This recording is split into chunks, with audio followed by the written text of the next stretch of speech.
Trigger warning. If you're a survivor of gender-based violence, sexual assault, or live in fear of these things, then please take this as your warning for the content in this video. In this video, I'm going to be explaining why I do not believe that the justice system is a great ally or a safe haven for people who have experienced the aforementioned violence.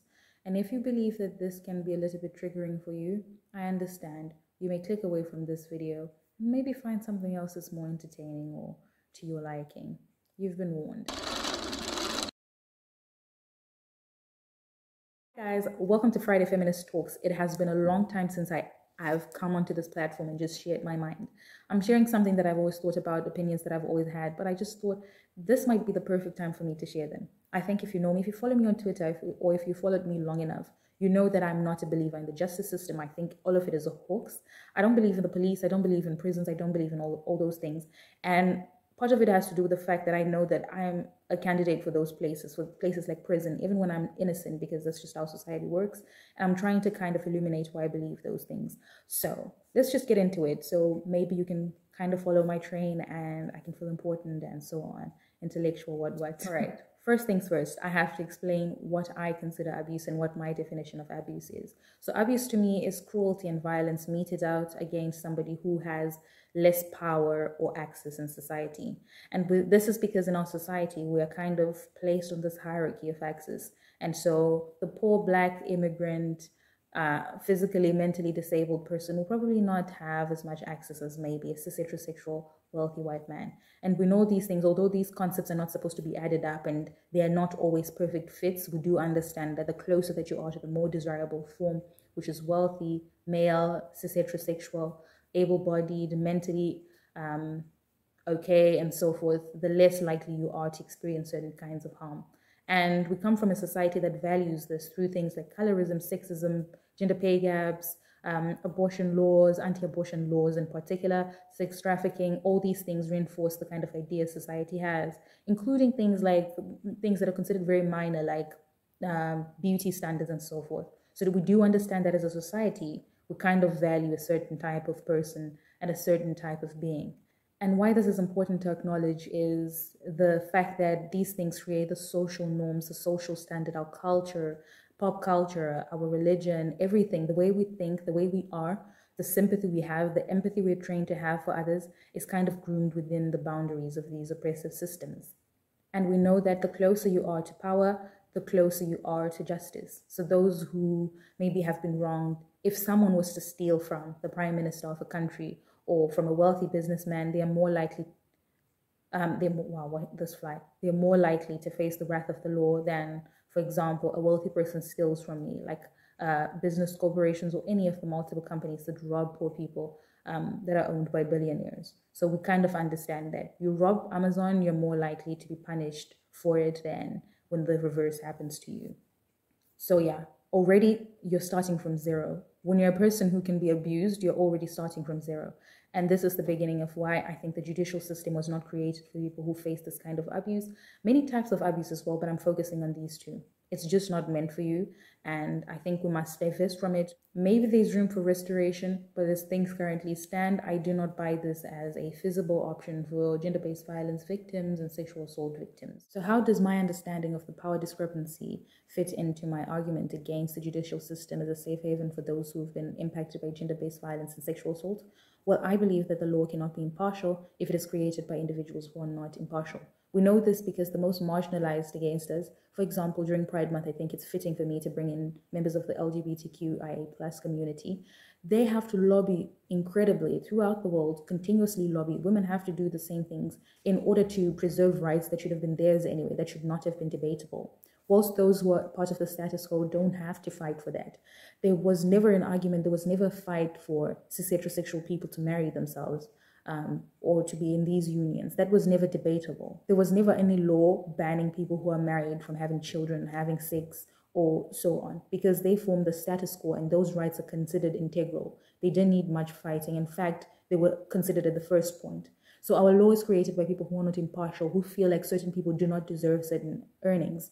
And when you're a person who's most vulnerable to gender-based violence and sexual assault, you're probably not included in this equation. Our laws, as it stands, are created by the most privileged in society. They're created to benefit the most privileged in society. And right now, even when it comes to issues like climate change, the wealthiest among us will continue to twist and turn the laws and lobby to make sure their wealth and their concerns and their access is preserved, while the rest of society will have to deal with the effects of that. Instead of us putting a ban and easily lobbying or using justice to help us fight the 70 plus company, the 100 companies that are responsible for 70% of the CO2 emissions on this planet, we don't do that because they're more resourced, they have more protections in law, and there's this need for them to continuously be protected even when we are running out of time.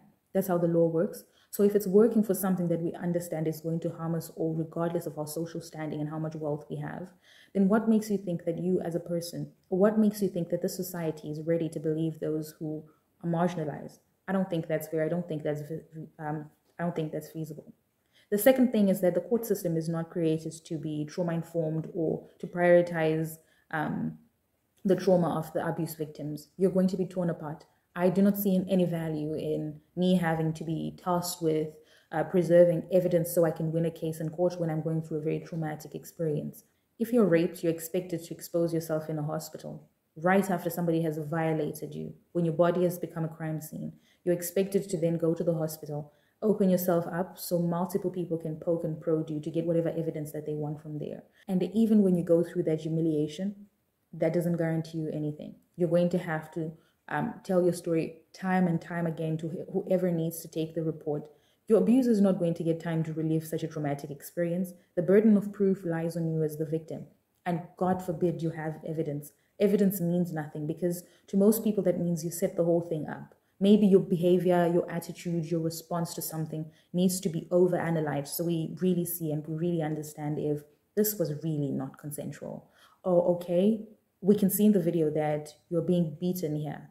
But is that really the full story? What happens the 10 minutes before the video was on?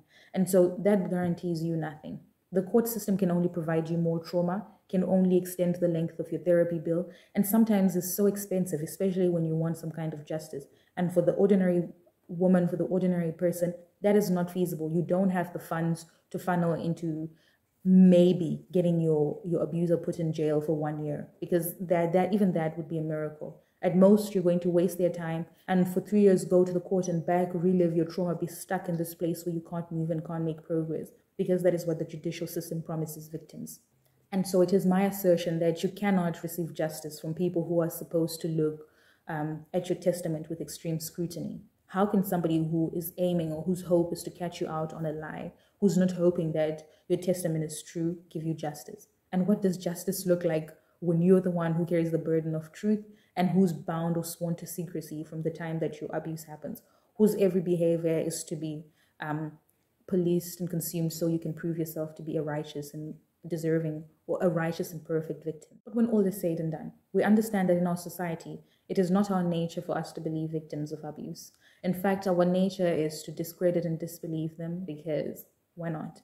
Victims are always liars. Victims are liars until proven innocent. And most times this doesn't happen. We do understand from the statistics that apparently 1/3 of all women will experience sexual violence in their lifetime. It's high in certain places, sometimes going to as far as 50%. In Zimbabwe, 33% of girls will be married off before the age of 18. In some places, the number is over 50% who will be forced into marriages before the age of 18, with men well above that age. But we're not counted. Those girls are always forward, too fast, seductive, all these things that we can think of. Maybe if they didn't walk out late at night, she could have left him. I mean, at some point, you have to admit both of them are toxic. How could she keep going back? This is the language of people who refuse to believe victims, and that is all too common in our society. And so to appeal to the same people who belong to the same society that doesn't believe you, and to even have the bravery to believe that your case is even going to see the courts, I think that's just a little bit too much. And the last part of my argument, of this section of this argument, is the issue of equality versus equity. The court aims to be equal, and so it looks at people as two equal beings who can harm each other, but we understand that to not be true. I cannot have the same power as somebody who has the aforementioned privilege, who's wealthier, who's much older, who has a different race to mine, or much preferable race to mine, who is a man, who is all these things. And yes, I know people love to say, oh, men get abused too. That is not a lie. And I think we can delve deeper into that, into the kind of men who you are all comfortable ignoring when they're experiencing harm at the benefit of cis heterosexual men, or cis heterosexual white men, cis heterosexual wealthy men, and so on. This is just a generalization. We can delve into those programs more. But the wealth, the access somebody has, that's a factor. And in the courtroom, if you happen to fight back, you become equal in nature, in malice and evil as the person who abused you. So not fighting back and being passive, using passivity as a tactic, could make it seem like perhaps you enjoyed it, or you're now just making things up. But when you fight back, then this was a fight. There's really no abuse here. What are you here for? And victims of gender-based violence know this. So why would they waste their time going to the courts? Let me not end this on a sad note. Here are the suggestions that I have for what justice looks like for me, the kind of justice that I've always sought for, that I've sought to create, and will continue doing so. Safe houses. I believe children, women, etc., marginalized people, queer people, etc., need safe spaces for them to start over their lives and be protected. We should have access to places where we can take refuge in. And even as an immigrant in this country, I strongly believe that even immigrants need safe spaces. And I'm not talking about these shams of safe spaces that people create where you have to negotiate some kind of power loss in order for you to stay there. I'm really talking about sanctuaries, places where people come to be safe, where we're not going to experience discrimination. That is a form of justice to me. Another thing is survivor-centered safe houses, safe centers, places where we can talk, we can heal each other in conversations with like-minded individuals, other survivors and so forth, create solutions and reimagine what life would be for us outside of this. I do not believe the master's tools will ever serve us, and the justice system is the master's tools. We need a place where we can re-strategize and talk with people who have empathy for us, who believe our stories, who don't think we're there to gain anything from them, where we can share information and warn each other about dangerous people and dangerous things without far away from the patriarchy's gaze. Another thing that I think would be important or very useful is relocation funds. Sometimes you have to run for your life. The time you're going to spend being humiliated by your abuser is just too much. And I know people want to fight and say, oh, this person is going to jail, you're strong. Why should you do that? They don't care about believing you, and the chances that your abuser will win are far too high for you to do that. Maybe we'll come to a point in society where these things are useful, but right now, I don't believe victims need to put themselves on the chopping board for our entertainment or to progress certain things. If people choose to martyr themselves, then that's something different. I applaud them. But I won't do that. And I think relocation funds is definitely a way to do that. We need to prioritize this. And not this nonsense where 80% of the funds people donate to these situations are used up by administration. We need the funds to actually go to survivors who need them, so that women are not incurring such expensive losses from being abused. And then the most important for me is the overthrowing of patriarchy and capitalism. Capitalism and patriarchy have ruined life for us. I think that is the starting point for all the harm, all the pain that we go through. Without patriarchy and capitalism, we will be so much better. The way we relate to each other, the way we access love, because we do understand that love and domination cannot coexist. And most of the time, we're being dominated by people who claim to love us, because a lot of the people that we know are responsible or construct our abuse. So this is what I think. And thank you for watching Friday Feminist Talks. If you got to the end, I don't know what you're doing here. But anyway, this is the end of my rant. I hope you enjoyed it. Tell me what you think. What are your ideas? Do you believe in the judicial system? I don't know. Let's hear it.